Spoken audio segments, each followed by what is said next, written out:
Great Scott. Great Scott. Great Scott.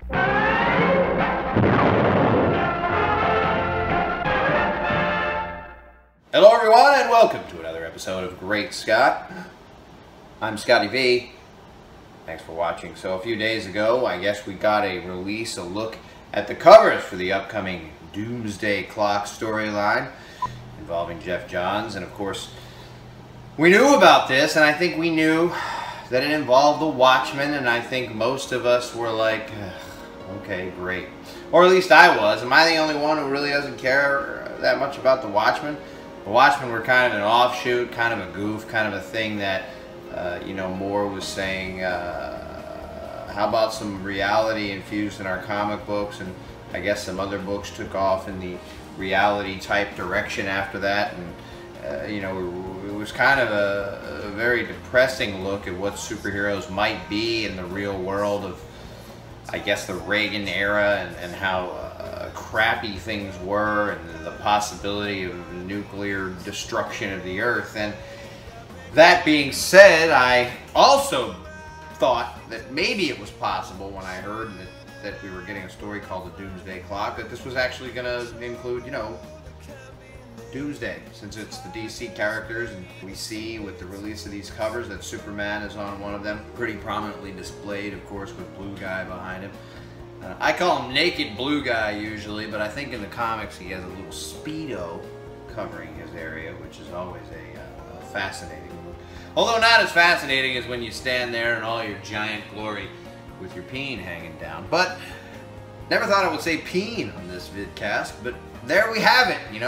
As times change, so does what I might be saying on this show. But so I thought maybe Doomsday would be involved, and I don't know, am I the only one who didn't really know what the Doomsday Clock was? I looked it up, mainly because I wanted to see if there was any information about the storyline, so I looked up the Doomsday Clock thinking I was going to get information on this upcoming Geoff Johns project from DC Comics, and what I got were actual articles based on a real-life existing Doomsday Clock.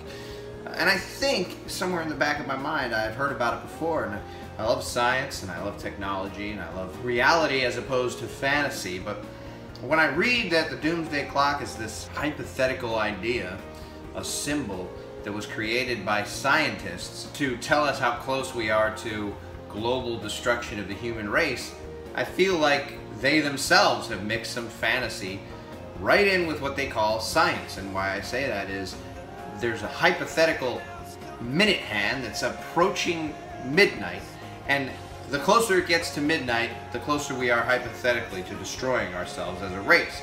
It usually has to do with nuclear arms, but they have recently introduced environmental changes such as global warming and the idea that we're burning fossil fuels that will disappear, and that someday maybe even all of our natural water sources will be gone as well, and that also will be cause for the destruction of the human race.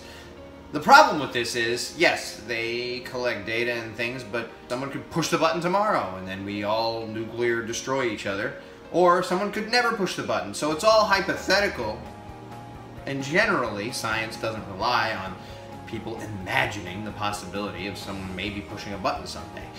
And of course, global warming, and that's going to take years and years and years, so it's not going to happen tomorrow. So recently, I guess, they moved the clock to 2.5 minutes, and it had been set to 3 minutes for a very, very long time. And the lowest it's ever been set is 17 minutes. There haven't been better times in our history where the whole of humanity wasn't on the brink of being destroyed. But anyway, so when I look that up, I find out that it's a real thing that's not really real, that's imaginary and hypothetical.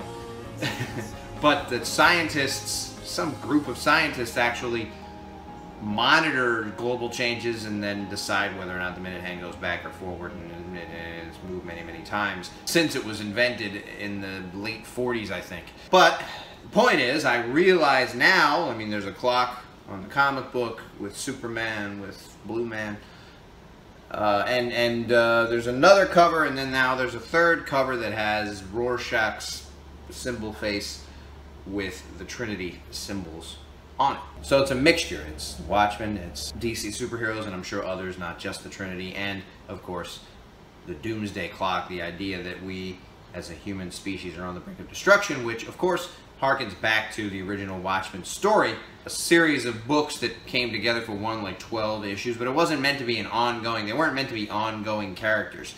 When you make a movie of it, it's fine, it's a one-shot deal. Now they've combined them into the DC universe and they're going to be somehow ongoing characters.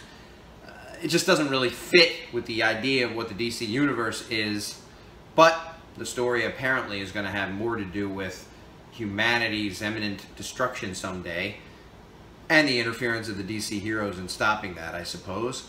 And then, of course, the Watchmen somehow involved because they're always watching. But I don't care about the Watchmen. Am I the only one?